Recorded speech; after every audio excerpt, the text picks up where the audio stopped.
ata mokote Yahweh, ata mokote Zambe na nguya, okundelinga etumba na mbula oyo, na banguna nanga milimo mabe, okundelinga etumba na mbula oyo, na banguna nanga milimo mabe.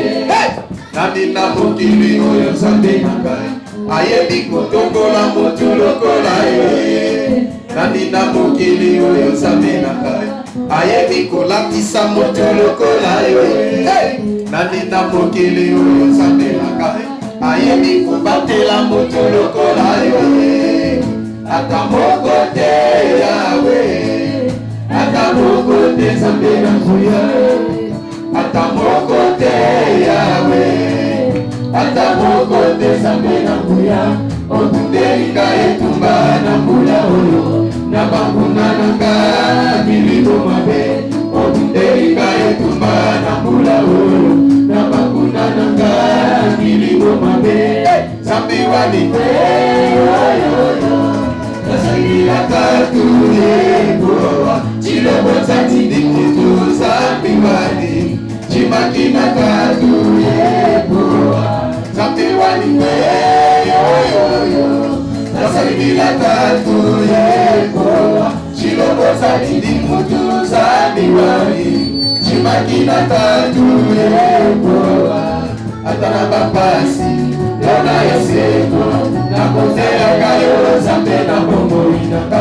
Atana bapasi yona yeseko, na kosalela yo Zambe na bongo inaka. Zambe na kayeye yabe mosuki nanga, koba telinga na mboma oyo Zambe we waniwe yoyoyo, yasakidila tatu yeboa, chilobo sati mutu Zambe wali, chimakina tatu yeboa, Zambe wali yoyoyo, asakidila tatu yeboa, chilobo sati mutu Zambe wali, chimakina tatu yeboa.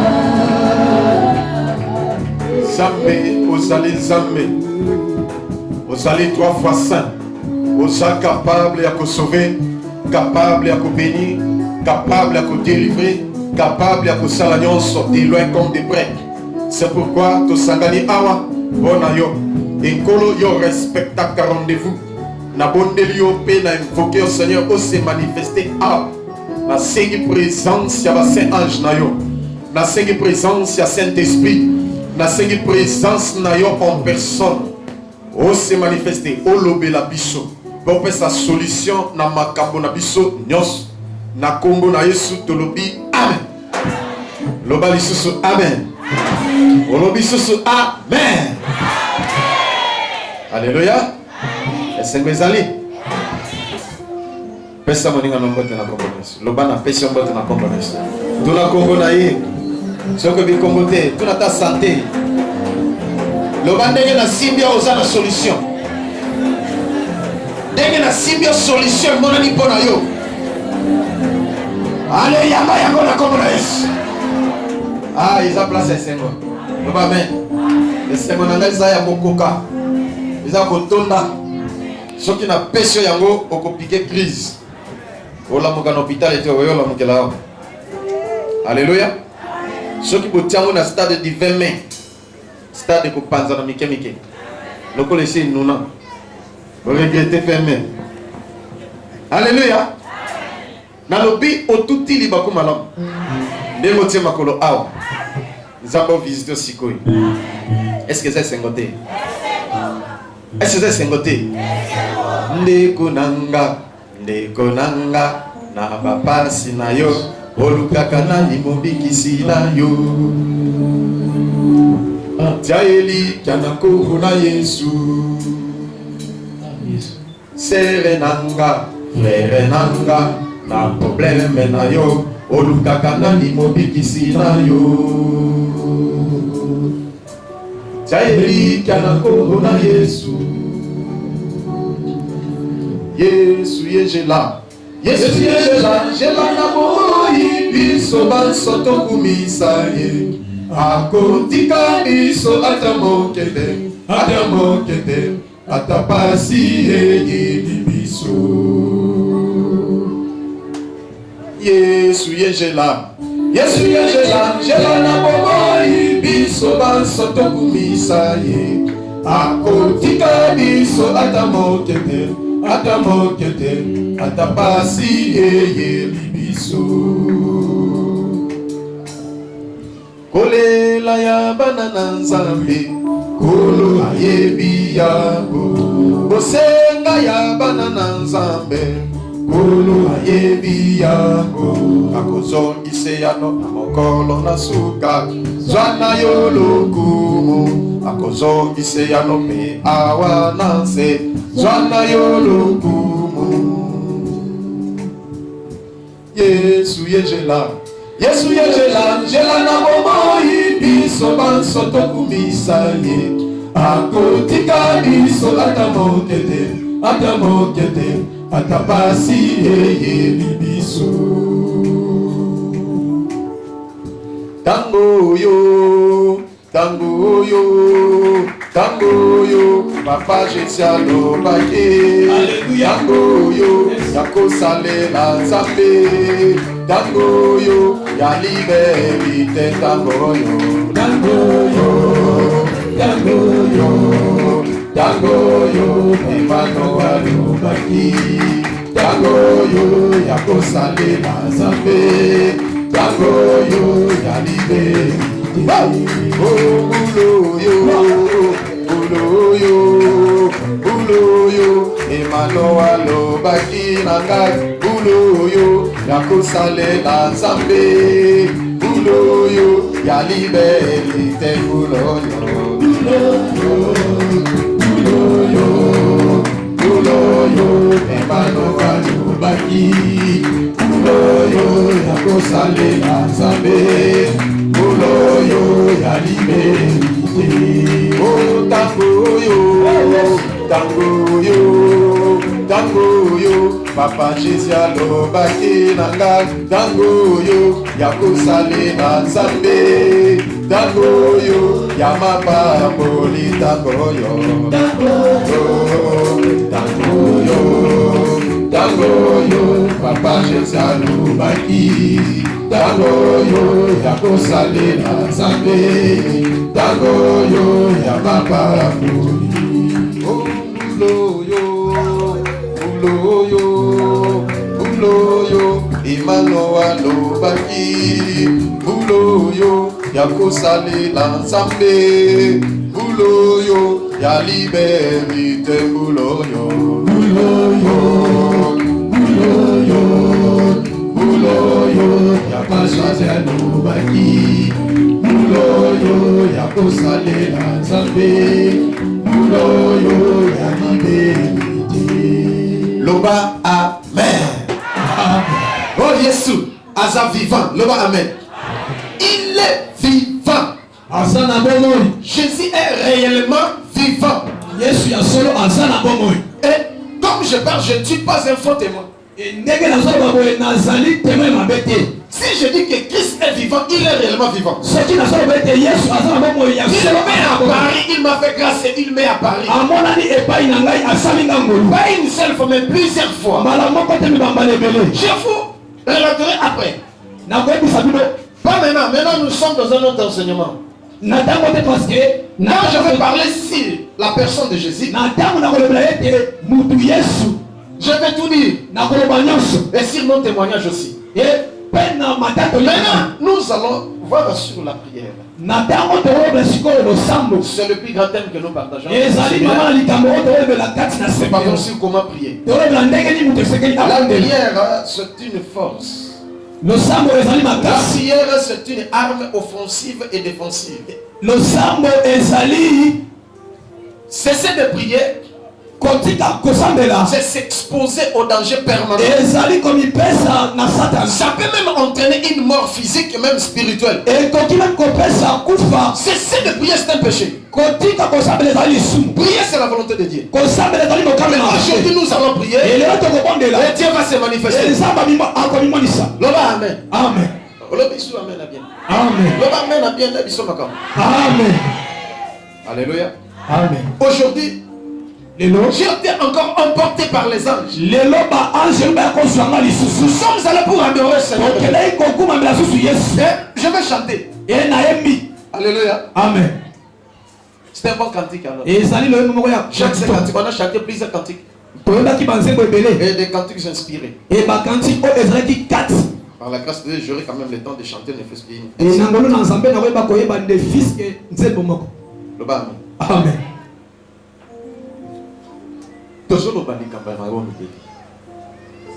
Dieu qui est le créateur du ciel et de la terre, il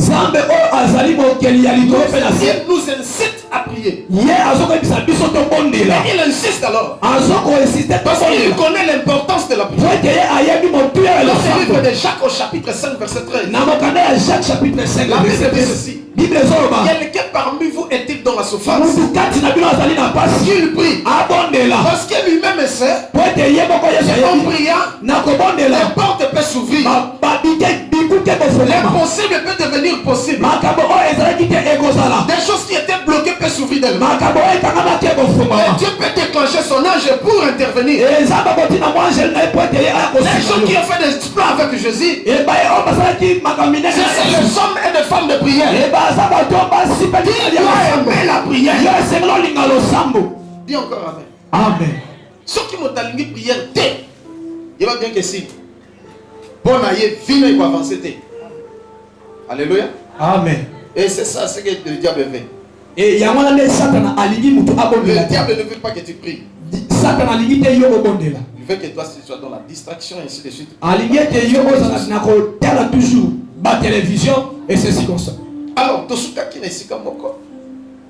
il y a définition, il y a prière. Bon, voilà. C'est ça. Tout ce qui est introduction, définition et prière. Pour lui, les enseignements, ce que nous tournons, au tourner, te répondre et on avance. Amen. Amen. Amen. Amen. Parce que c'est l'église de Jésus. Quand Jésus prêchait, on posait des questions. Et il répondait. Comme c'est son église, nous avons quand même un livre. La prière, par définition, c'est acte de religion par lequel on s'adresse à Dieu.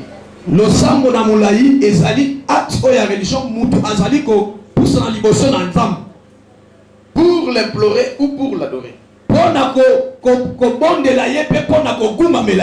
Acte de religion par lequel on s'adresse à Dieu pour l'implorer ou pour l'adorer. Ou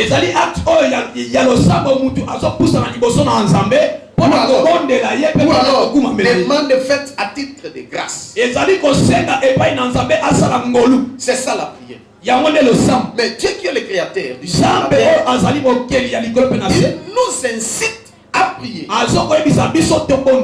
Il sait que la prière peut nous garantir. La prière peut nous sauver. La prière peut nous protéger. La prière peut tout faire. Mais tu dois respecter le principe divin. Dis encore amen. Luc chapitre 18 verset 1er. Luca namokanda ya chapitre 18 le verset 1er. Oteleni pona kotosa maloba na Nzambe.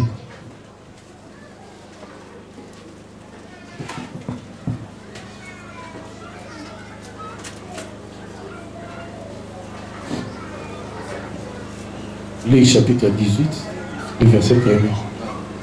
Jésus leur adressa une parabole pour montrer qu'il faut toujours prier et ne point se relâcher. Jésus alakisi bango lisese. Poete esengeli omuto sambela kaka atika te. Amen. Loba amen. Amen. C'est la parole du Seigneur. Maloba nankolo. Acclamez pour cela. Tobeti maboko pona maloba nankolo. Neko soki na zolo bake otutili bakumala. Naebi pourquoi na zolo babongo. Alléluia. Amen. Yes, oya salamokili. L'univers a été créé par lui, pour lui et avec lui. Toutes les choses visibles comme les invisibles. C'est lui le maître de toutes choses. Amen. Mais il dit que c'est là la prière. C'est la solution. Amen. Parce que c'est le moyen de solution. Mais pour avoir la solution à ton problème, il Il doit prier. Mais nous voyons plusieurs personnes qui prient. Même les féticheurs, même les charlatans. Si tu lui demandes c'est toi qui pries. Amen. Bon, il ne prie pas. Amen. Et bah tu pries dans l'église, ce que tu dis au sambela, na sambela, au sambela, na sambela. Mais dans la bateau, bazo sambela. Bien. Vie na bango zo avancer. Amen. Na fini mo. Te. Na tongi mo. Te. Na lobi mabe. Te papa. Au solanda. Amen. Na limite toté na loyenge. Il faut comprendre quelque chose. Parce que kangi likambo to limito loba et ko sunga makasi. Yesu alobi. Il a montré une parabole pour montrer qu'il faut toujours prier et ne pas se relâcher. Pourquoi tu as lâché? Qui t'a ensorcelé? Il t'a envoûté pour que tu puisses cesser de prier. Tu oublies que cesser de prier c'est un péché. Je peux même te donner plusieurs versets. Dis-moi, il faut que tu puisses comprendre cet enseignement. La prière c'est une arme offensive et défensive. Donc ils ont battu la yo, puis ils ont détruit mon moulin. Amen. Yes. Alors, nous avons dit qu'il faut toujours prier. Amen. C'est que chaque jour, tous les jours, et prier les amis locaux là, billet ya kolia, mutuka ata kolia ngo, mutu ape maka. Oyo kolia na tomo, oyo ki penza la tête, oyo le ata ba 20. Mais prier bongoté. Ça veut prier sans cesse. Amen. Alléluia. Amen. Pour na osala épargner la tentation, osala sauver, osala bénir. On prie à Dieu, viens nous faire justice. Amen. Parce que si on continue dans le même verset, dans verset D, Dieu qui était dans 8 au commun, après cette histoire, il y a maman veuve oi. Avec que maman veuve moko azalaki na mboka moko boy. Et puis mon consul moko pas azalaki na mboka wana. Mais moi on azalaki na problème. Ouais, c'est que là sa solution. Mais chaque jour, chaque matin, chaque soir, et elle était devant la porte de cet homme. Dès que j'ai joué à la banoba nzambe te, mais maman n'a pas qu'on déranger tous les jours. Mais alors non, il faut la catholique maman moyo. Bon aya isusu ko tungisanga te. Parce que le kola nazo promettre nakotala, nako répondre, nako sala mais chaque jour na porte na chaque jour na bureau, chaque jour mais finalement tu kana résoudre comme ça atika na kinya. Il y a résoudre les maman. Mais ça va le boyer. Donc le verset 7 jusqu'à 8 et Dieu donc verset 6, le Seigneur ajouta et dit: entendez ce que dit le juge inné. Et Dieu ne fera-t-il pas justice à ceux élus qui crient à lui jour et nuit? Et tardera-t-il à leur égard? Je vous l'ai dit, il leur fera promptement justice. Mais quand le Fils de l'homme viendra sur la terre, trouvera-t-il de la face sur la terre? Amen. Oyoki. Alobi. Oyoka nanu makambo Yesu abakisi awa alobi le Seigneur ajouta. Yoka makambo yo juge oya banga kanzambe te asali. Ebongo nzambe akosala te pai na yo epai na bato bazo crier epai na ye jour et nuit. C'est que bato bazo prier butu pe moi epai na nzambe. So yo priaka butu pe moi. Pourquoi ozwaka solution te? Tuna moninga na. Pourquoi yo ozwaka solution? Likambo na umeli. Ozobanga ye? Est-ce fingi ye? Est-ce tongi ye? Alléluia. Amen. Est-ce que provoquer? Mais non, tout na ye, tout na moninga na za pe bouger le bas. Pour na nino za solution na likambo na yo? Te. O priaka to priaka te tout na ye. Personne réponse au priaka te, yem se na priaka na te. Mais ndemo yawa o ye ko prier. Soko priaka yem se ke na priaka. Alléluia. Amen. Parce qu'on prie à God. Pourquoi ça traîne? Pourquoi tu n'as pas de réponse? Chaque jour tu pleures, chaque jour tu pries. Mais tu n'as pas ce résultat. Pourquoi? Je te le dis. Il y a un secret que je vais te donner. Je vais te révéler une chose qui va changer ta vie. Tu seras un homme excellent. Une femme excellente. Tu vas mener une vie paisible et heureuse. On va mener une vie paisible et heureuse. En bon terme avec Dieu. En bon terme et avec personne. Tu feras des exploits. Parce que la Bible dit ceci. Avec Dieu, nous ferons des exploits. Et Dieu va écraser nos ennemis. Amen. Dans ta prière, tu verras que Dieu puisse écraser tes ennemis. Et si tu pries conformément à la parole, en suivant des règles et des principes, Amen.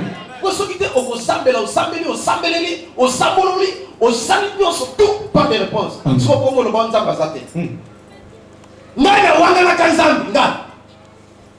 Peut-être que ça n'a été peut-être. Faut que ça ait été comme ça. Nzamba alimbisanga na sema ko nzambe bolimbisi déjà na tsambela tina obite nzambe uzate il faut nous surtout na sala na prière nous surtout ba jeune ba nini tout comme ça mais pas de réponse ma situation donc j'ai commencé toujours à m'enfoncer na bandaki toujours ko kota kaka na sie na zo zinga kaka la souffrance était devenue aiguë passe comme qui est l'équi j'ai mangé difficilement na bandaki ko lia na passe j'ai m'habillé bizarrement na bandaki ko lata vraiment donc mutama et j'ai mené une vie de médiocrité na bandaki vraiment ko tambusa j'ai vécu de la mendicité na bandaki ko senga quelle honte ko sola ndenge nini mais un jour Dieu m'a fait grâce. Yes, il m'a donné des instructions. Et j'ai obéi à cela. J'ai respecté ça. Et aujourd'hui, je dis merci Seigneur. Amen. Naloba secret. Moko. Échanger vie. Amen. Loba papa loba. Papa loba. Ah, gloire au Seigneur. Bien-aimé, ce monde est corrompu par le diable. Cette terre comme planète est corrompue par le diable et par le démon. C'est pourquoi dans le livre d'Apocalypse au chapitre 12, verset 7 à 12, la Bible nous dit malheur à la terre et aux habitants de la mer. Parce que le diable est descendu sur vous, animé d'une grande colère, sachant qu'il a peu de temps. Donc, Satan a côté Satan a dit qu'on a pété boyon réussir la vie. À côté côté. Amen. Alléluia. Donc à côté sayo, à combattre, à ça la saluer vie na yo. À cause ça, nous savons parce que c'est sa mission. La mission du diable. Dans Jean chapitre 10, verset 10. Il fait que pour détruire, pour ébrancher, pour voler, pour faire du mal, pour massacrer. Mais le Fils de Dieu est venu nous donner la vie. Et une vie abondante. Et principalement ses brebis. Comme tu es la brebis du Seigneur. Et comme tu as foulé tes pieds ici, Jésus va prendre soin de toi. Dis encore Amen. À côté Amen. Il faut Bikisayo. Il faut Fungolayo. Il faut Kanolayo. Il faut Salaponayo. Au nom de Jésus. Salanetozo Simbanga. Yes. On profiter de quelque chose de sikoy. Denge na zolo ba sikoy, onction nzambe elata maboko na. Amen. Dengo salina tozo simba ngalo ba Nasimbi mosali na yo. Ndenge mwasi moka simba ke lamba na Yesu. Vina ye chanjaki. Azwaki solution. Abikaki. Naipelelo. Nakosimba mosali na yo. Nakomona miracle. Nakomona miracle. Au nom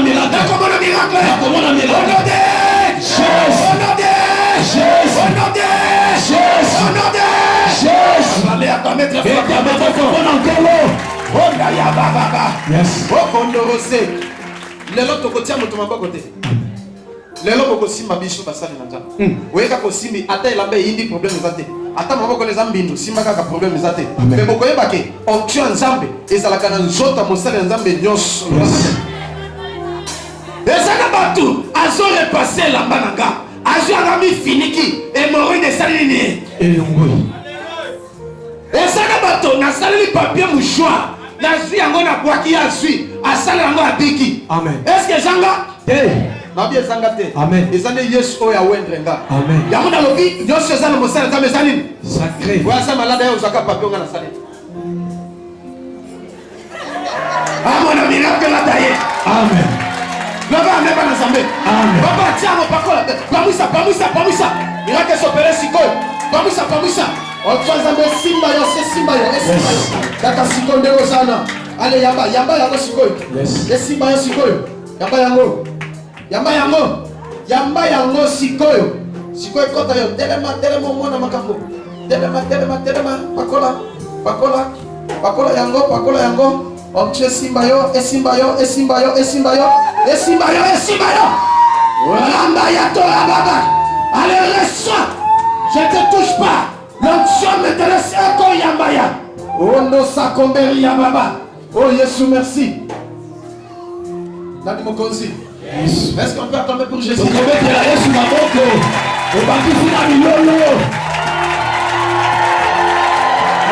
c'est pour démontrer que Jésus est vivant. Yes, Masia, il s'est incarné dans mon corps. Si moi je vis, c'est pas moi qui vis. C'est lui qui vit en moi. Lui c'est Jésus. Si moi je parle, c'est pas moi qui parle. C'est lui qui parle à travers moi. Tout ce que je fais, c'est pas moi. C'est Jésus qui fait à la place. Oh, il y a fonction. Yes. Vous avez un mouvement dans les autres. Amen. Mouvement dans les autres aussi. Amen. Onction aussi ma sikoyo. Yes. Esi bayo. Ramba sateri ya moshe. Ora baba. Onction Nzambe ebana ko toucher yo. Ebana ko toucher sikoyo. Bakamera efimba sikoyo. Ofungwa ma sikoyo. Weba ke onction Nzambe esi bayo. Ezo fongola ba porte. Bana ko kelela. Saba visiter yo. Yonda yase. Toli yondose. Alléluia.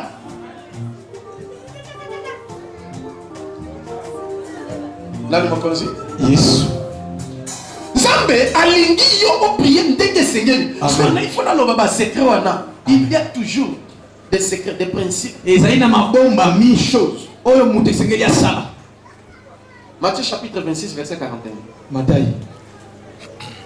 Bon négliger le côté. Cessez de prier. C'est un danger permanent. Otika koboni la ezali danger qui peut entraîner une mort physique et une mort spirituelle. Liwa oyo ezali ya qui sont morts spirituellement. Ezali na bato ebele bakufa kati na molimo. Bongo soko kufi na molimo okotika la kosala exploit ata mokolo moko te. Amen. Ata prier ata gêner aussi okufa na molimo. Nana yokinga? Amen.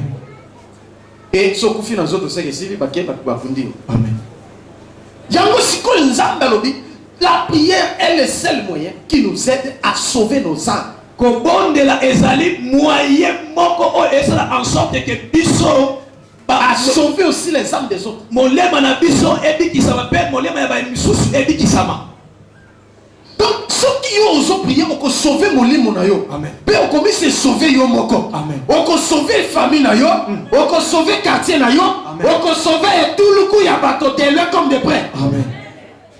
Mais si on dit kamo esengelo so yo moko za la sauver. Mais ndenge nini okoki ko négliger yango. Likambo esengelo sauver famille na yo. Likambo esengeli ekoki ko changer vie na yo en un clin d'œil. Likambo esengeli ke est sauvé partout na mokili. O bazo souffrir, o tia bazo torturer. Ozo négliger yango. Non. Ou tu es possédé, ou tu es un démon. Ozali na démon kati na pomo inayo. La prière change de circonstances. Losambo ebongo la kamakama. Elle change même les raisonnements humains. Ebongo la même makanisi ya mutu. On peut se comploter. Bakoki Pour te faire du mal. Pour être bas saloma be. On peut jeter les mauvais sorts sur toi. Mais la prière peut changer. Mais le sambo est bon. La prière change même les raisonnements humains. Corinthiens chapitre 10 verset 3 à 6. Matthieu chapitre 10 des Corinthiens. Patrick, la langue.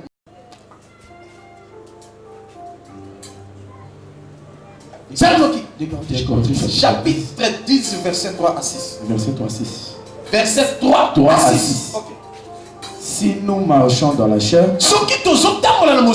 nous ne combattons pas selon la chair. Car les armes avec lesquelles nous combattons ne sont pas charnelles. Mais elles sont puissantes par la vertu de Dieu pour renverser des forteresses. Amen.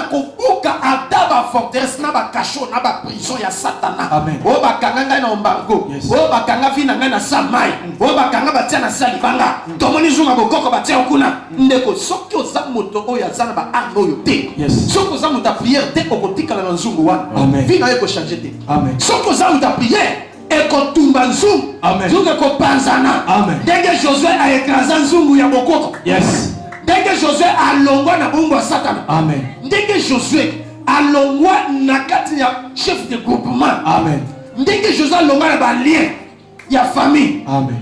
Et partout, parce que la Bible dit ceci. Ici tous les qui fouleront les plantes de paupières. Je vous les donne en possession. Si Daniel ce matin, mais la bino est qu'on y a bien et pesa me libino. Attends qu'il y a bakata. Attends qu'il y a meeting. Amen. Tous les gars na meeting na sama molona. Amen. Attends qu'il y a bakongo. Yes. Ok na Mujimai. Attends qu'il y a Lubumbashi. Yes. Attends qu'il y a Poto. Ok les États-Unis. Yes. Mais si Kanye et pesa me lio. Amen. C'est toi qui vas commencer à régner. Yonde au conseil. Tu es un homme de prière. Osali muntama bondeli. Un homme de prière est sans frontières. Partout il peut se retrouver. Il est toujours en haut et non en bas. Partout il se Ataba kangi ba porte. Ataba lui que mon conjazo yambate. Yoso ko bi akoyambanga. Webi ke za liboma. Yes. Na kende nzamba tinga kutala mokonzi. Na ko azo yambate. Audience les autres ceux qui ne ont azo yambate. Les collègues occupés tout ainsi de suite ngabi mais aza a voyager toi za aza. Ngabi o yambanga. Ayuka si pas na pour enregistrer pe azate. Silitima mokonzi na bureau. Abimi makele lete nini te abimi pona aya kasani akene na ye azo yambati tango akomi etulu kwa batotoza atelemi atali abenga ya yes apesinga mbote lokola yebinga abeninga lisuto kotiti na biro amen to solo liti esi to bimina izela moko esi la le toke na biso amen alléluia amen mais ba pire ba ambassadeur bana litu bazana tiki bango ba petio yo a mystique Nala muto mabondelo za muto mystique. Amen. Muto mabondelo za muto phénomène. Amen. Nakola kisayo loba papa loba. Papa loba. Olobite na tiki. Papa loba. Alléluia. Amen. Soki na kangama na yo Yesu. Ona yebi yokosala. Soki na kangama na yo Yesu. Ona yebi yokosala. Yazo loba. Daka kiso. Nous renversons les raisonnements et tout auteur qui s'élève contre la renversons même les raisonnements. Mutakana kasalama be masalo bien au comprendre te. Amen. Eh papa gogo. Mutalaba kana ko PCT azala ko mona. Ye na kangele lino. Azala ko mona. Suka ye azkangi salaire, akangi mbon, akangi nyoso pas salama be. A comprendre te. Prier. Yo prier na yo. Mais tant que monio, mutali bosa servir yo. Ya na boy na makam. Posoki akangi yo. Hey! Ngambo. Alléluia. Amen. Amen ngambo. Akola la tête akoya kozungisa. Amen. Akola la tête akopesi. Amen. Mais bakana ki ba saloma be comprendre te mutanga salobi. Amen. Mais yebo katia na mutema yeso ki na zuye na ko salebo na ko comprendre te mais asalo bien. Amen. Aloba Yahweh. Yahweh. Salananga. Salananga. Pesanga makasi. Pesanga makasi. Nakotosa maloba oyo. Nakotosa maloba. Nasala ba exploit. Nasala ba exploit. Jésus. Yoka, nous renversons même les raisonnements. Vous allez comprendre même à Kanisi. Oui, continue. Oui, mais ceux qui ont osé pour te donne aujourd'hui. Tes ennemis seront tes machins. Qui va déclarer ça va arriver. C'est que tu vas faire, c'est ce qui va arriver.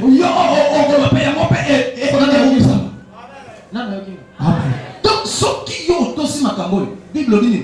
Vous allez copier même toutes tes désobéissances. Amen. Donc, mon tunios, oya komeka na yo, a désobéir na yo, a sakani na yo, o déclarer il a tiré. Yabo zala motema mo. Munene. Lokola Jésus. Amen. Soki to kosiki sababa. Yes. Loba amen. Amen. Mais bato ala nzambe tout noté parce que yo sande prier sengi pa na nzambe. Oyo kinga? Amen. Ah nzambe moto ya sande ngai bo. Oh. Nzambe. Sala eko. Et si yo sengi na Nzambe. est-ce que yo moto bomi? Est-ce que yo moto piniri? Nzambe nde asani. Apiniri. Na demande na. Yango moni ba Eli ba tumba ba nzambe tuna yete. Nzambe on lever kuta moni Eli azana lisumu te. Comment makila bato wana? Ekewa. Amen. Nzambe tuni yete un seul homme de Dieu. Elisa abomisi ba po ba seki. Nzambe tuna yete Élisée un seul homme de Dieu. Le ba me ba na Nzambe. Amen. Ah, le ba papa le ba. Papa. Na ebisa yo yango. Nazo ke loko moko boye na kati na ngene tseninga kota yo. O samona na ngai, na biso ba ndoki ba kosambo. Amen. Mama bena ba bakala ki yo. Na mona ba zo mona sikoli. Bona mois de décembre sengela ki mutu moko. La famille na. Mais raté. Amen. On me donne ma kola. Raté. Amen. Banguna nde ils ont pas la bango. Amen. Oyo kama bana nde la lopi. Amen. Iko sala. Amen. Un point. Un trait. Un point. Ah, beto maboko. Alléluia. Amen. C'est pourquoi Nayango. Dieu cherche un homme. Nzamba zo lukambo Il yo peut pese. se lever Pour être atelema. et prier en faveur de ses enfants. Abonde la pona bana na ye. Pour que ça me vienne aider. Pour être le boko na ya kosuga. Mais il y a personne. Ezana mutu te. Wa zo bonde Est-ce na. qu'il y a vrai? Il n'y a pas de gens qui prient. Ezana batu te ko mabonde. Bato bazo sambela bazali. Mais dès qu'il va faire exacter. Exacter parce que bazo sambela boulou leki. Vous priez et vous ne recevez pas. Bozo kombonde la pe bozo. Parce que vous priez mal. Pour être bozo bonde la. Mais aujourd'hui, mais le je vais vous montrer la voie par excellence. Na kola kisabino nzela. Vous allez mettre en pratique. Oh yo okotiawo en pratique. Vous serez vraiment extraordinaire. Okozala mutu moko. Vous serez dans la joie et dans l'abondance. Okozala na esengo pe. Yoka na bofu. Ézéchiel chapitre 22 verset 30. Ézéchiel 22 30. Papa na linga kota siko na place yango wana. Amen. Faut na pesa bino nyonso. Amen. Amen. Soko moni na bombi c'est que nzambe bisika bomba oyo. Mais soki te na pesa bino. Loba amen. Amen. Au deuxième jour, to pesa. Tozo kota siko na chapitre ya liboso. Amen. Mais totanga. Tana no Ézéchiel kisa chapitre 22, verset 30. Ah. Je cherche parmi eux un homme qui élève un mur. Nzambe zoluka mutu moko, ata moko pamba nde tozawa. Nzambe zoluka ata mutu moko. Oya koko tonga mire parce que mire buka. Qui se tienne à la brèche devant moi Moto akoki kotelema na etumbu na liboso ya Nzambe. afin que je ne détruise pas. Asambela pour que Nzambe aboma te. Mais je n'en trouve point. Mais Nzambe ozota mutu te. Na yango na mokanda ya Jean. Nzambe a déclaré, jusqu'à présent, vous n'avez encore rien demandé. Demandez et vous recevrez. Afin que votre joie soit parfaite. Le amen. Amen. Lelo, bato ebele bazokota na ligne awa. C'est-à-dire, bazokoma siko bato Nzambe azoluka. Amen. Tia loboko lokolo, hey Yahweh! Hey Yahweh! Moto zoluka! Moto zoluka! Ezanga! Ezanga! Ezanga! Ezanga! Nakosambela! Nakosambela! Ndenge yo lingi! Ndenge yo lingi! Ekosalama! Ekosalama! Yesu nkolo! Yesu nkolo! Nga oyo! Nga oyo! Sala na ngai! Sala na ngai! Oyo lingi! Oyo! Konode! Jésus! Ote ya gutunga na yoki mongongo na ye. Ote ya gutunga na yoki mongongo na ye. Solo nga yoyo na yoki ye. Yesu akobenganga bemase nalanda Yesu mobekesuka. Okoyoka mongongo na Nzambe. Amen. Yango pe azolobela yo. Amen. Ésaïe chapitre 59 verset 14 à 16. Isaïe 59. Yoka. Ba verset nazo pesa komaka yango. Kanga yango kende kotanga vérifier yango. Ésaïe chapitre 59, le verset 14 à 15. À 16 à 16. Et la délivrance s'est retirée. Délivrance et s'est retirée. Et les salis Pourquoi les gens n'arrivent pas à prier? Parce que prier Nzambe Kangolanga, Nzambe Vikisanga, Nzambe Salanga Toye, mais parce que prier Ndenge Sengelité. Na yako prier de délivrance na mongo. Ezate. et les salis se tiennent éloignés. Même le pique que musika na papi. Car la vérité trébuche sur la place publique. Et la droiture. C'est pourquoi la délivrance est qui na prière ezate nanini ou bozo prier Ndenge Sengelité. Et voilà, c'est pourquoi la délivrance est zoyate. Et la Délivrance est quand la vie na yo siko ndenge na solo. Moto lobi amen nzamba tala ye. Oya lobi amen nzamba simba ye. Oya tele na beti maboko no mulolo nzamba simba. Merci. Gloire à Jésus. Merci beaucoup. Va dans la place na yo. Narina comment? Oui. La vérité a disparu. Yoka vérité disparaît. Et celui qui s'éloigne du mal est dépouillé. L'Éternel voit Nzambe azotala d'un regard indigné. mais na regard indigné yoka Nzambe azotala mais kotala moko a sepela te qu'il n'y a plus de droiture. oyoki droiture ezate ça c'est un. Deux. Il voit qu'il n'y a pas un homme qui s'étonne de ce que personne ne s'intéresse. L'intercède. Amen. Yoka Nzambe azotala mais na liso mabe azokama po de droiture ezate bato baobinde soki osembo te te Nzambe azoko regrete aza indigné na motema azotala azomona ke bato ata mutu moko te aza kointercede et puis est-ce que awa na mokili tosambelaka te est-ce que tointercedaka te alléluia Amen. tointercedaka Amen. eza oyi mutu moko aza te sauf ngai sauf ouais de Dieu po toyebi baprincipe. Sauf peut-être ce que vous avez oublié ma principe, la condamné mon tout pardon. Dans le but que mission sont des mon côté, mais dans le but yo deux ensemble la réponse T. Mais nous sommes indignés. Bon, il y a toujours la manière de faire des prières. En fait, comme on a le vocal ensemble. Mais Dieu voit des regards indignés et il est inquiet. Nzamba azotala na etali mo vraiment. Il y a personne qui intercède. Et dans le mouvement côté conformément à ce principe. Na ndenge ye aligi. Conformément à sa parole. Na ndenge aligi katina. En fait que Dieu qui a la réponse. Que le ozo et non. Alléluia. Amen. La prière c'est la volonté de Dieu. Le samo ezali mokano na Nzambe. C'est de prier c'est un péché. 1 Timothée chapitre 2 verset 1 à 4. 1 Timothée verset 8.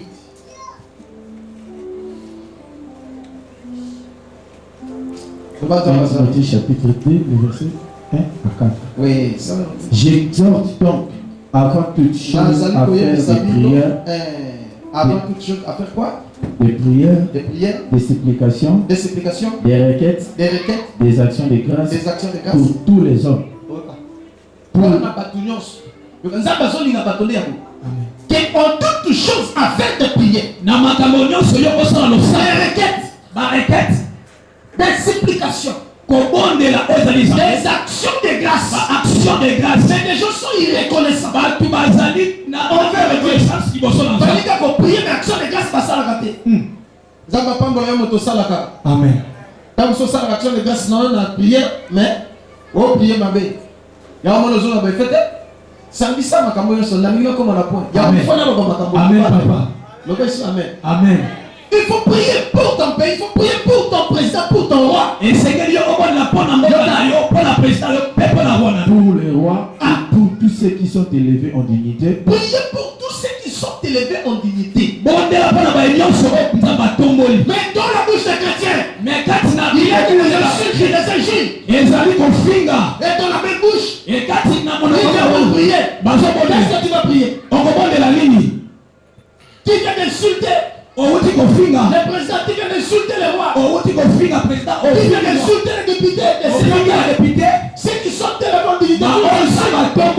Tu les critiques. Tu les critiques ton pasteur. Tu les critiques tes voisins. Tu viens de te chamailler contre ton frère. Mais tu viens encore papa. C'est ça que vous insultez. On a réponse. Amen. Et à nos alités. Namuna monoko ya Josué okoyoka te na fini mokonzi. Okoka te ni soka sala mabera. prière. Comme ça, on a dit, et puis ici, il y a qui amen. Amen. Comme ça, c'est ça ici. Amen. Mais si on a osé pécher contre Dieu, c'est ta manière de prier. Prier, Amen. Continue. Afin que nous menions une vie paisible et tranquille en toute piété. On priait suivant la norme en Zambé, avec que si on priait Congo, on menait une vie paisible et heureuse ici sur la terre. Amen. Oui? Amen. Oui? Cela est bon et agréable devant Dieu notre Sauveur. Ah! Ambition pour Saliboy. Et c'est bon et agréable devant Dieu notre Sauveur. Loba amen ba na Zambé. Amen. Église de Nani Okinga. Amen. Nani simbiye. Amen. Nani makambo sauté. Ah, et sauté yo. Et quand yote. Et continue. Oh, ouais, on le voit et quand il était dans le message de Nabi et Koti. Amen. Loba Yahweh. Oh Yahweh. Makambo et Kotinga. Makambo et Kotinga. Laissez-moi ma casse la salle la yango. Laissez-moi ma casse la salle. Jésus. Soit ma finga. Na bana ko finga ba président Malikam. Bona ni pauvreté. Bosanga. Na kalisi mboke ko ngande yete. Président te moto. Loba amen. Il y a comme si pas ces gens partout, attends les États-Unis, attends la porte, attends la souffrance est là. Mais pour que vous vivez bien, tu n'es pas dans Zambie. Amen. Vous voyez qui va? Amen. Pourquoi défendre le droit dans un sang qu'on finit? Ils ont des sous-modèles. Pourquoi qu'on a la vérité, nous finissons? Loba amen. Amen. Voilà. Bon, on va s'encourager à la politique, on l'équipe. Loba. Mais au finit, c'est bon. Est-ce que la fille yo moto sa politique kene yaka loba li Cameroun de kana TV moto ko simboté ce que moto simbio voilà mais ça de prière so ça de prière même moto ko simboté amen o lobby toi de me sali o lobby Dieu Seigneur le messie au fini moto té o lobby vérité un point et voilà mais yo l'équipe au fini non voilà nzambo sala terre nationale nzambe vina na terre yo sala lo que ça contre nzambe. Oui, cela est bon et agréable à Dieu.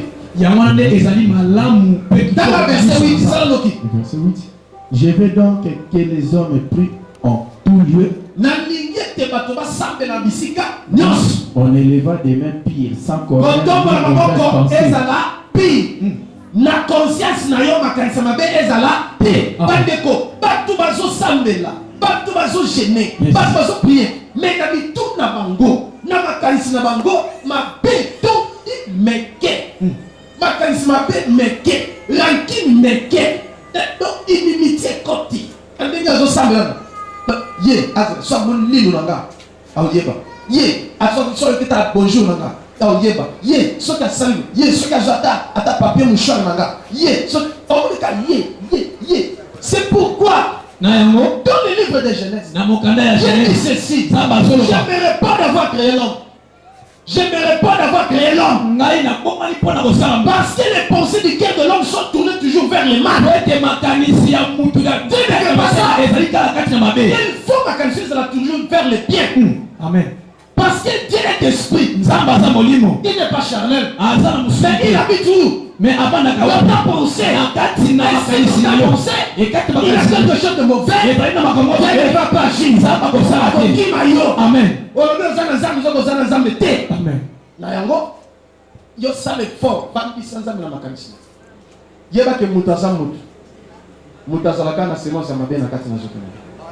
Mais il faut que éviter de m'aber. Loba amen. Amen. Amen. Amen. Sauf que tu n'es pas moto aux adessi. Amen. Tu n'es pas dans un qui ne sera pas décis. Amen. Ate pas maman naï. Un jour aux adessi. Ate pas mon bali naï. Ate pas moi si naï. Ate pas moi naï. Au comprendre ta salipé ma vie. Amen. Parce qu'il y a Zamou. Alléluia. Amen. Mais si ceux qui ont compris de nature à moutouté, au commande de Zoana moutounyos. Le bas amen. Amen.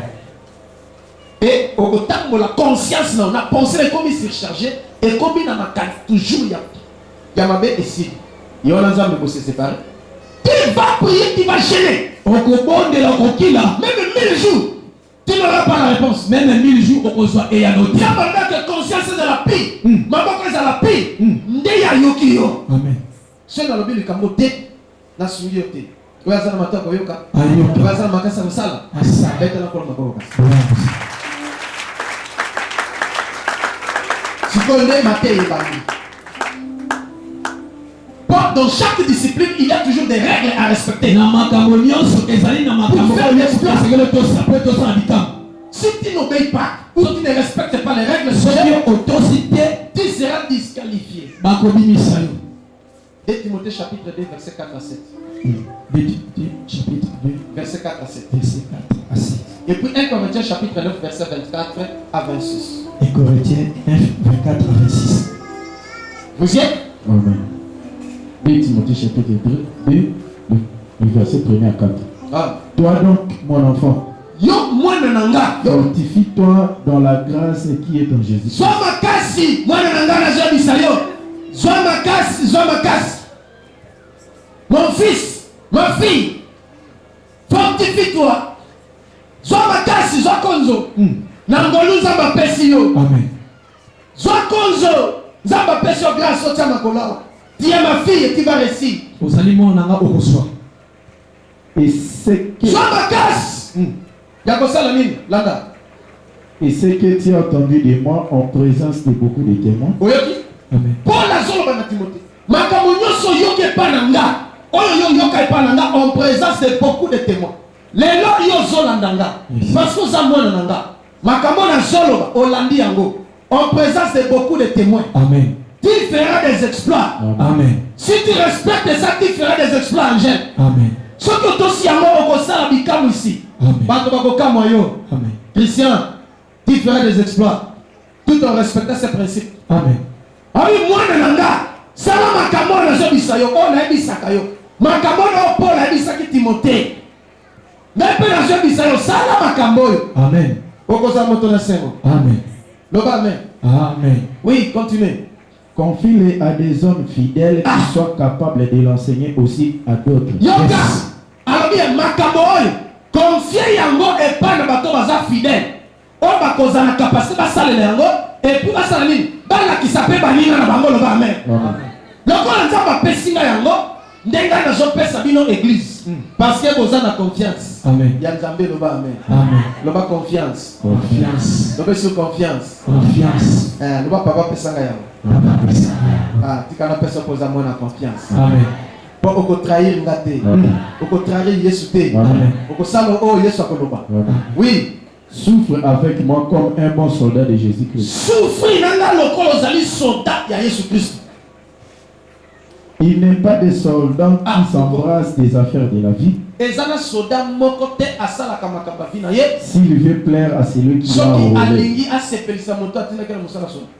Et l'athlète n'est pas couronné. Pe athlète bakoki kopesa ye nkeni te. S'il n'a combattu suivant les règles. Soki abundi kolandisa ba règle te. Loba amen. Amen. C'est que pendant les Jeux olympiques ils ont fait tamanani Oui, Brésil.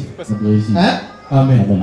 Soki balobi ke ata oki mambango batia ba ligne yo tosi ligne te oki na bulu ye ba disqualifier. Amen. Donc lelo ko iso landa kata ndenge ba discipline basala. Amen. Soki olandi yango ndoko mona makambo loba amen. Amen. Na koti na message. Amen. Nana sepeli. Sepeli to kota. Amen. Beta na maboko kasina le. Gloire à toi Jésus.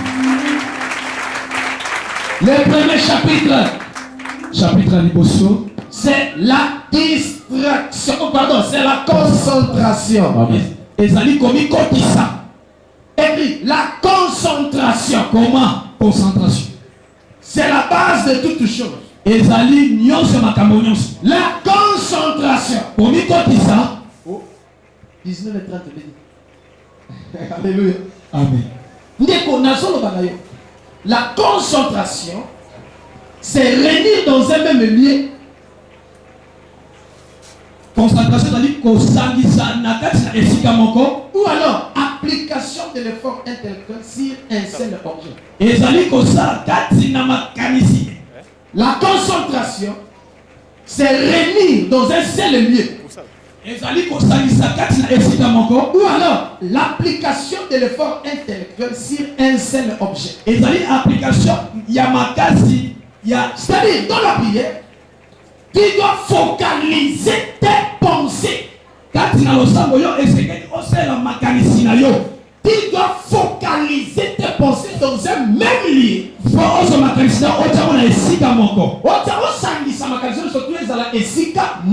Amen.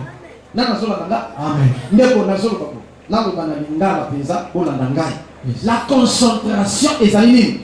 Kosangisa nyoso na esika moko. Ozui makanisi na yo parce que tozo makamba prier. Osangisa mo esika moko. Na likambo moko. Na nazo nga. Tango yo sali bongo ke makanisi na yo ebima libanda te ekene na gauche ni na droite. Tango le yo prier. Eloko ya liboso pona nzamba yo kayo. Bandimie bozo kanga neke bana mayele bazao. Bana Josué bazala kama mayele. Na bon to tia makelele ke batu bandi ma amen na bulu yebi. Eza tenta ba la amen. Batu bazo meka bazo oui c'est bon eza mabete. Bende makambo to koti eza makambo mikolo. Makambo eza sérieux. Nyoso na lobaki eza bien. Mais oh na so baso eza très bien. Loba amen. Dès que la concentration et tes concentrations, c'est réuni dans un seul lieu. Et zali kosangisa na bisika moko. Ou l'application to koyeba kotia téléphone intellectuel yamakasi na mayele na bomo sur un seul objet na likambo moko. C'est ça ce qu'on appelle la concentration. Yango nde bazali kobenga la concentration c'est la base de toute chose. Et tes concentrations ezali motuye ya makambo nyonso. Ou alors c'est la fondation de la prière. Topete koki koloba yango nde ezali moboko penza ya losambo. C'est ça. Plusieurs personnes on a développé la concentration. Na yango penza bato ebele bakolisa lolenge ya ils ont fait des exploits. Et bango basala bikamwa. Il faut éviter à tout prix la distraction. Esengeli na yo kokima na lolenge nyonso oyo tozali kobenga distraction. C'est distraction. très mauvaise. Yango nde eza eloko ya mabe. Qui va t'éloigner de Dieu. Yango kokabola yo kokomisa mosika. Or la concentration nzoka te concentration pousse l'homme à être un avec Dieu. ezali kopusa moto azala moko elongo na Dans la nzambe. prière, Na losambo tu dois faire un effort esengeli osala makasi et développer le système qu'on appelle la concentration. ya koyeba kotombola likambo tozali koloba concentration. Parce que dans la vie, Na pamatela bongo nous avons 5 sens. tozali mpenza na lolenge ya bomoto Mais mitano. ce que les gens appellent le 6e sens, Nayebi ete bato eza na oyo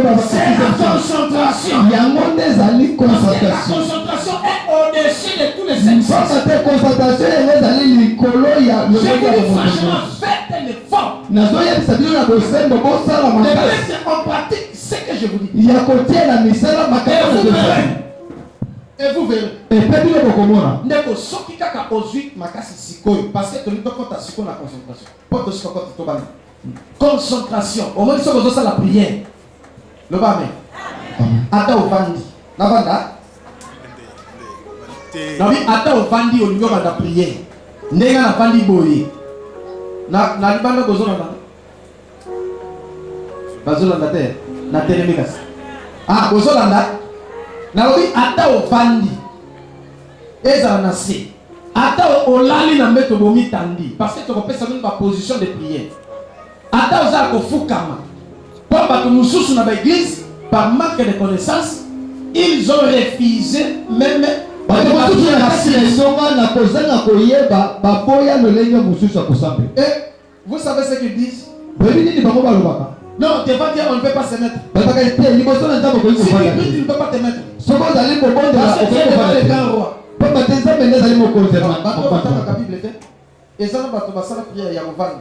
Siko soki ovandi nde otioli moto. Bota kokende pa na roi, ata liboso ya roi, ata liboso ya président, bovandaka te. Yesu avandaki na bato te. Bon. Moïse mpo nasambela. Mpo na bana Israël bazwa réussite to victoire contre le peuple Amalek. Afandaki to te. Si atiaki libanga afandi. Nzambe ayokaki te. Batanga Bible te. Alors soki olingi osambela landanga ye nazoloba likambo ya ntina mpo tosukisa Bon, l'homme n'a pas ça secret, monsieur sur le bas. Ndekonanga, maman, maman, bozo nanga, na lingi binomi. Yango makambo ezaya masekite. Soko lingo sambela, ba tozo tolingo bana. Même là au bandi, même là au fukami, même là au lali, même là au teleni, même là position sur zali, au lingo sambela. Et l'autre y a liboso, ezali concentration. Papa gogo yokinga. Soy kaka au kokaka ko se concentrer dans la bien. Prière no pensa moko yoka. Soko ko se concentrer même une minute. Na une minute wana nzambo yoki. Ceux qui ont prié pendant 1 heure du temps, et que dans 1 heure du temps, on se concentre kaka 5 minutes, il y a kaka 5 minutes, on s'en va kaka yangwana. Un point, nous se tikali à yokiti. Parce que Dieu n'est pas la distraction. Alléluia. C'est que ceux qui ont vendu, maman Bénédicte, tant qu'ils ont vendu, ils ont prié. Et ça nous a wap, ils ont prié. Et là, quand ils ont examiné, concentration. Concentration, ils ont aux femmes, aux humains makanisi surtout, ils ont ici kamoko. Soki aux amutu, n'appelle amutu. Et ça là-bas. Au lieu de prier, au lieu de bando kanisa ta musu kamoko. Bon, benga na kanisa lobanda boya, zonki sa makanisa ka ici ka likambo ligo au salon, c'était la prière. Likanisi musu dit ya bo aux zonki. Donc c'est que makanisi na yo nyonso eza ici kamoko. Ozomona ke nazo solana mutu mutaona ni nzambe wapi ye c'est que na makanisi na yo aussi on réaliser que nzambe yo tozo solana na ye loba amen makanisi bima libanda te et que les na gauche na droite ozakaka face à face loba amen nana yokinga et tant on se concentrer na minute wana na makanisi na yo wa prochain nzambe ko kanisaka te nzambe azana lola yoza na se yo moko obelele na lola pona ya kokita na lola nanga c'est que tant on va de nos prier quoi que ye dozana ye au moins dozana papa ou face à face hein donc c'est que na prier na zarakelo papa ye tozo solana na ye face à face na zakina donc tant on a makanso tie bongo na zomona ye na bandi ko solana ye c'est qu'on kumisa ndenge nazo kumisa papa uzamba la papa papa nanga na linga koma kasi papa papa nanga yo zali boye papa ni do o mete na loba na mo ne ye yo ngana kumisa ne ye loba amen bon nabi papa ya yete menjambe na pesi ne na kisa po ya zamu so ndenge na zo loba wana na ndenge na zo yemba ndenge na zo yemba tata nzambo za wape nzambe na kobelela yo tata nzambe nzambe ya banga fumu nango za wape na kobelela yo tata nzambe nzambe ya banga toba na bakota kate kaka yemo biloko eza na kati kuna okoka ta musu tapi mwa miroir na ye magique bassin magique to biloko nyonso to ala ici soki akoti kuna amikangi po moto akota te loba amen amikangi avandi ndenge avandi wana concentration c'est concentré aomona sikoyo mbala moko azali na satana to mpe na demo na ye ase concentré ti mbala moko mona aza lisusu wana te akomi mosika makanisi ekei na demo na ye soki wapi ne azokoma fort mais mokristo okoka te omonika soki okomi concentré omoni kaka to mpe ange to mpe mbala moko te obimi na concentration obebisi makambo mama mi oyokinga donc eloko bino bosala koza bapere ngai sikoyo nazo egize mitema na bino bokoma mitema makasi mpo epa na satana bandoki na bani bapesa bango ya liboso motema makasi mpo abanga te loba amen loba yawe pesanga motema makasi nabanga te ata na butu ata na moi onobe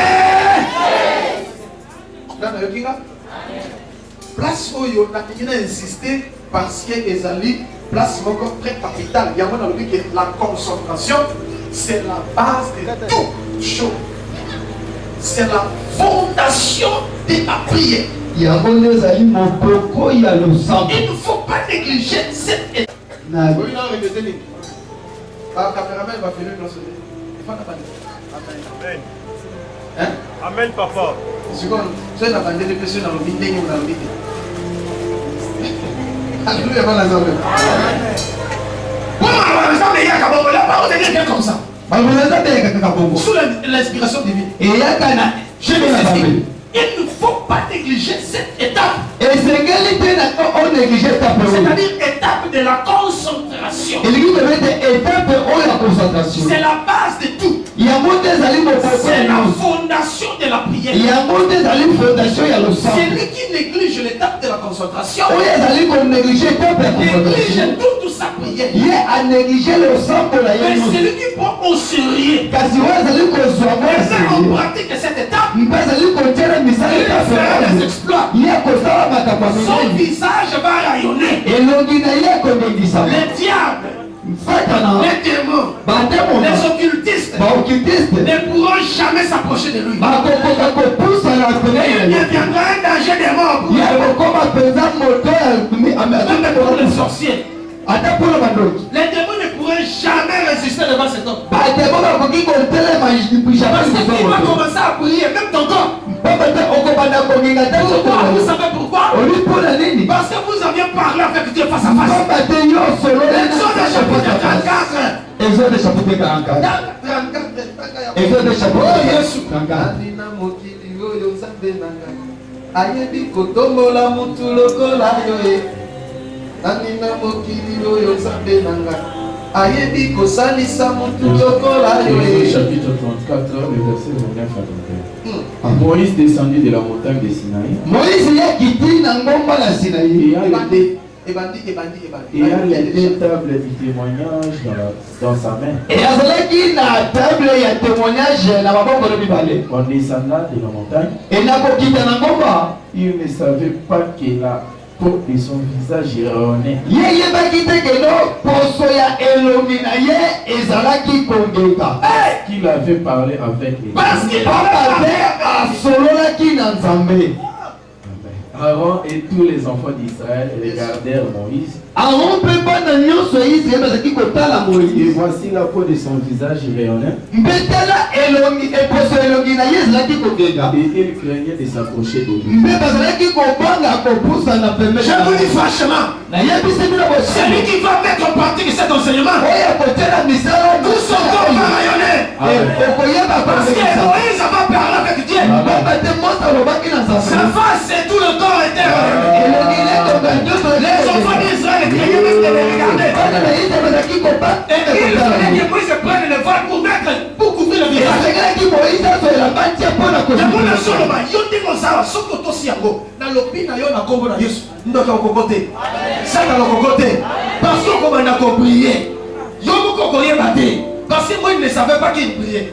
moïse ayebaki te keyela kongeka Papa koko mais bato ya miso minene bazomona te bato ya boye bazomona ya moto mosusu tala place nyonso okonyata okomi skanda soki ndoka aza na omona tali ya tongoli omonaka tali mais soki nosala esala me baskandale pourquoi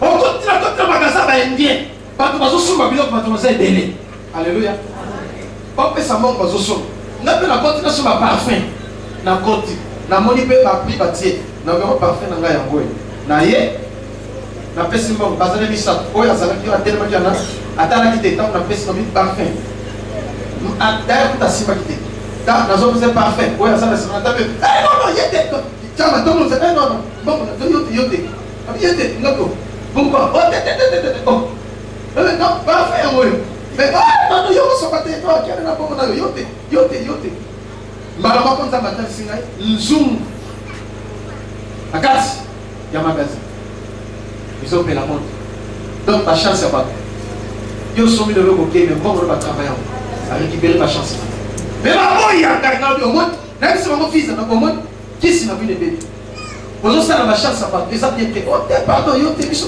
tobinono otenga bien faka koza te yo te yo kende na onga ça va ekosamba mpe eloko wana eza mabe o te te yo osomba eloko kende na kote mosusu ngai na kembe makambo na bino ndebeli loba amen nayebi te soki ozokomprendre parce que j'ai parlé avec Dieu. Ma face et mon visage. elongi na ngai Les occultistes, les magiciens ne peuvent jamais résister devant. occultiste bamagicien bakoki jamais Ni même les sorciers. atako bando Parce que la Bible l'enchantement n'a rien sur Josué. pamba te makomi na nzambe elobete atako magie Quand son collègue comment on explore pour ça là. Les autres comme ça mais la pour la pilote comme si bakaka bilamba biso. Et aussi ma on toucher aux zombies là yo. Service ya lelo ezao ya roi. Tamba ko sala minene, loba amen. Amen. So ko za papi mushaka on na sala aussi na yo. To eva Didier, to le prophète Samuel parce que toza ba wende ti. Nani mokozi? Okani ko simba, to ko simba yo te ko ko na makambo. Est-ce que maman yo mobali ya biki na Hermi azalewa? So ko za to mo ça. Merci beaucoup. Ko piede. Pas ko simba biso là. Ayede afin que le Ah, oui, question. Voilà.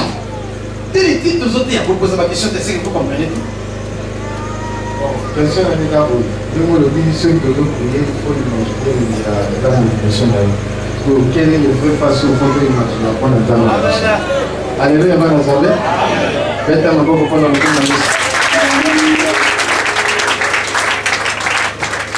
Vous voyez qui est dans le alors, ce qui te prier, il faut qu'on imagine face à Nzambe. Nous avons imaginer Dieu. Hein?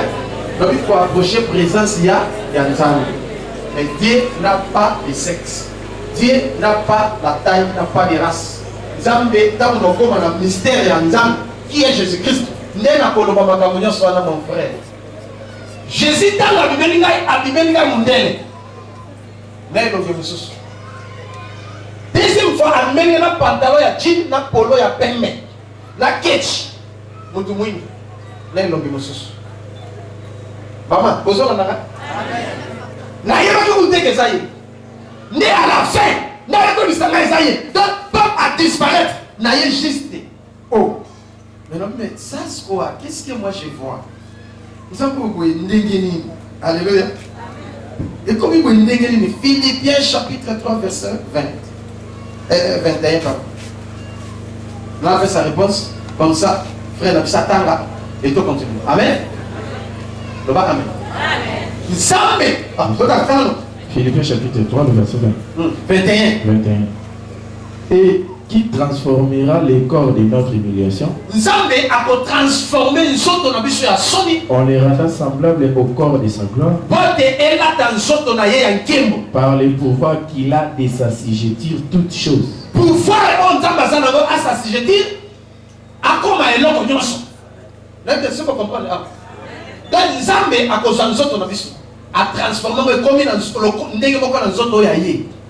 Parce que Azan a pouvoir, il y a quoi ça il y a comme ça et loco, nous amen. Donc Azan a capacité à mi comme ça ngungi. Donc Azan a capacité à mi comme ça mpese. Azan a capacité à mi comme ça boîte au niao. Donc tabac. Bon on ça maintenant ça incapable. Biloko nyoso sata na sala azwa wapi et pas dans nzamba.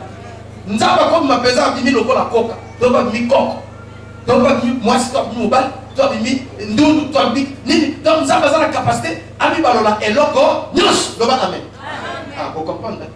C'est que ce que nous avons là.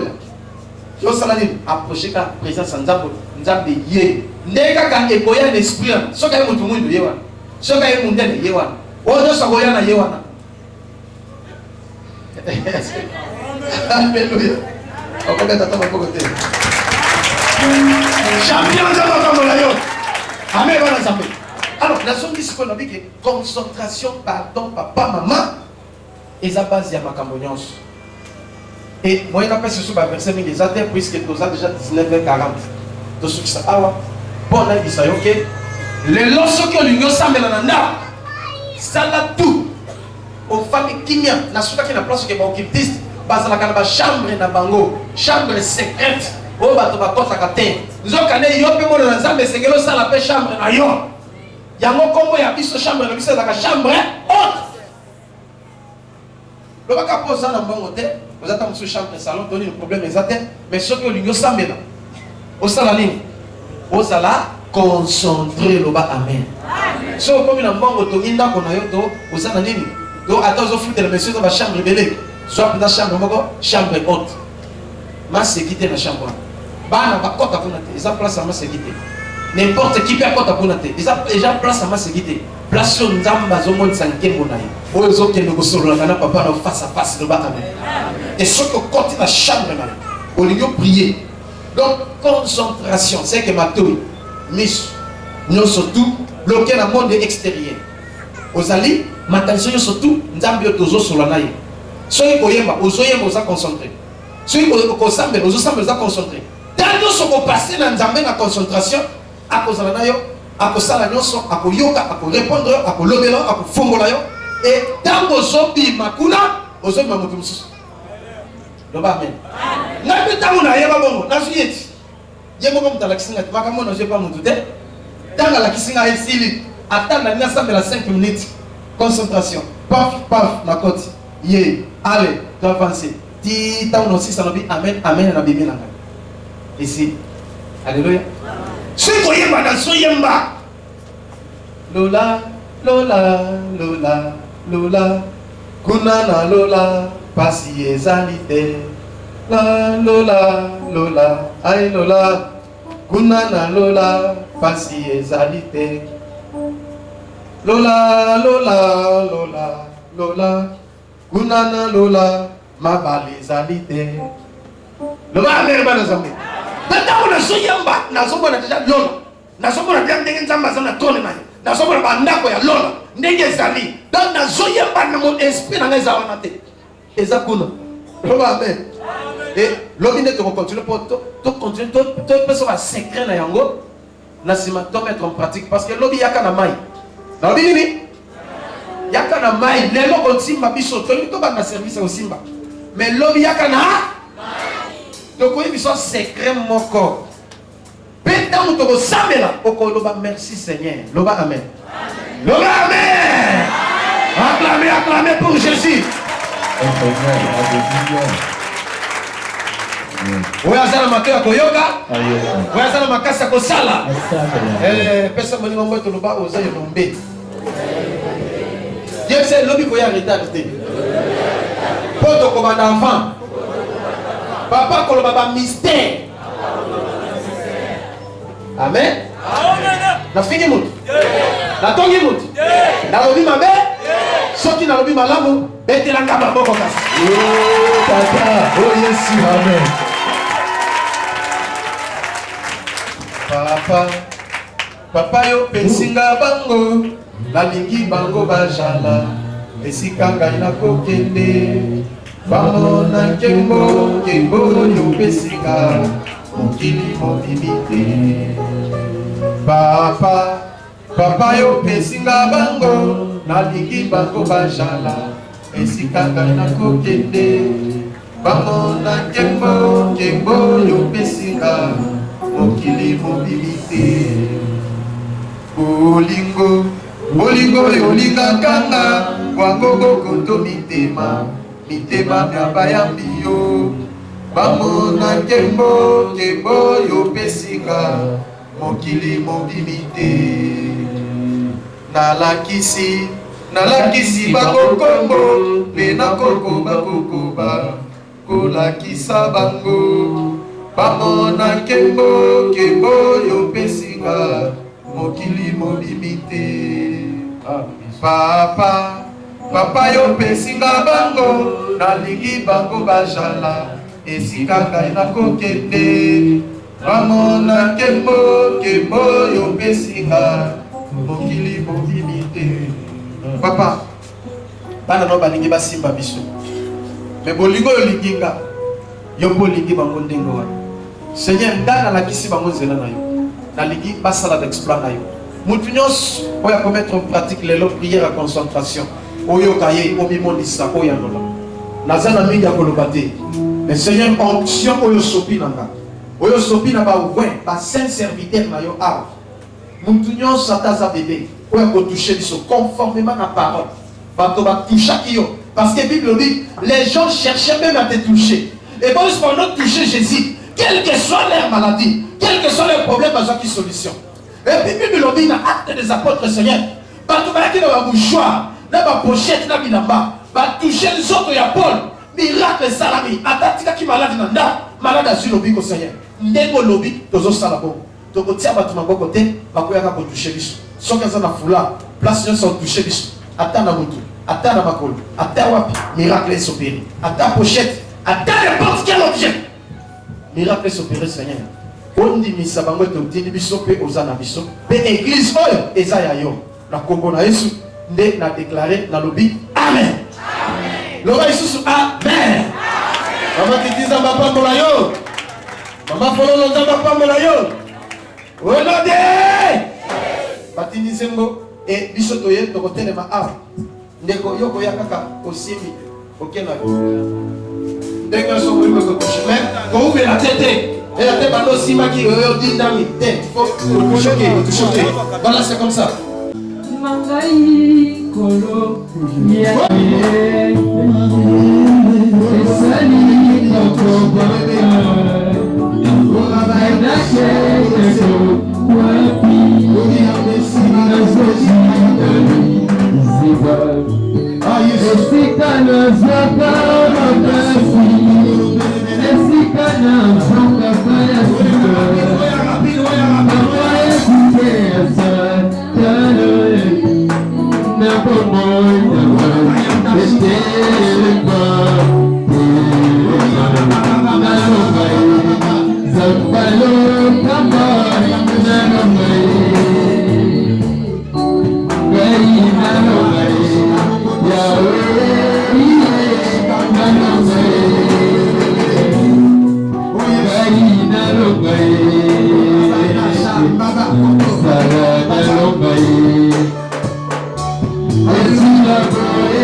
Yeah.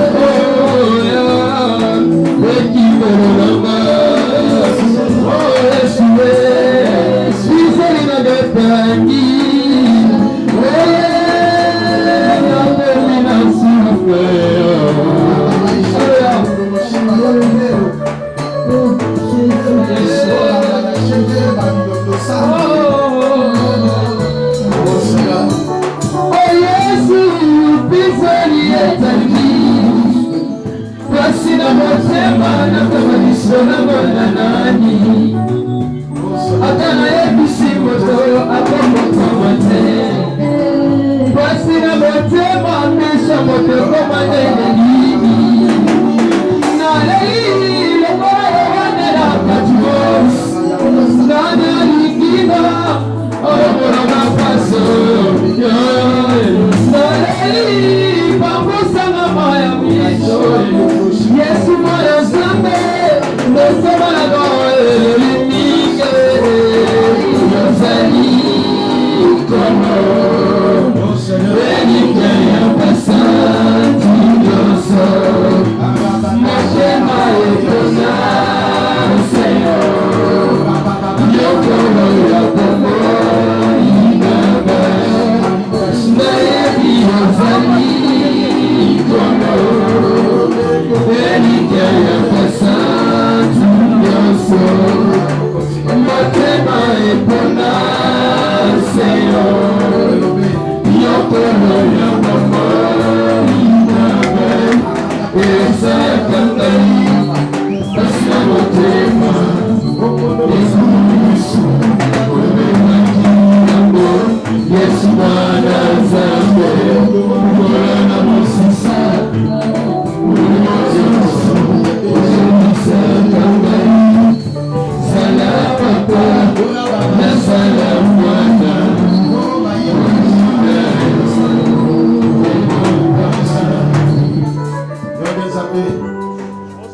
consoler, mais on fait sa solution.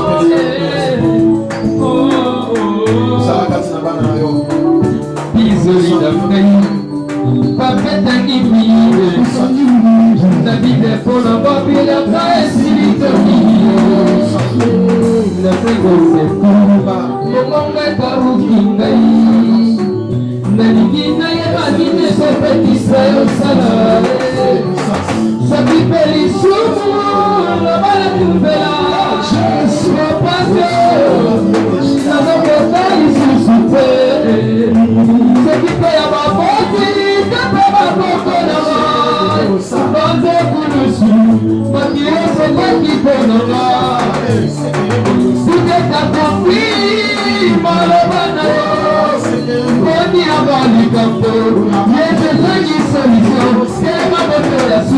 Yes,